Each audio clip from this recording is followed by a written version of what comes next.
பல ஆண்டுகளுக்கு முன்பு தமிழ்நாட்டின் ஈரோடு பகுதியில் தீரன் சின்னமலை என்ற வீரமான தலைவர் வாழ்ந்தார்.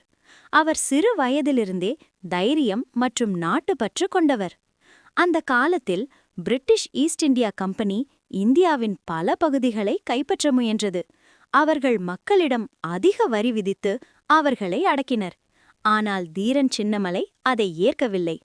நம் நாட்டை நாமே காப்போம் என்று அவர் மக்கள் மத்தியில் விழிப்புணர்வு ஏற்படுத்தினார். அவர் தனது படையை உருவாக்கி ஆங்கிலேயர்களுக்கு எதிராக பல போராட்டங்களை நடத்தினார். காடு மற்றும் மலைப்பகுதிகளை பயன்படுத்தி திடீர் தாக்குதல்களை செய்து எதிரிகளை தடுத்தினார்.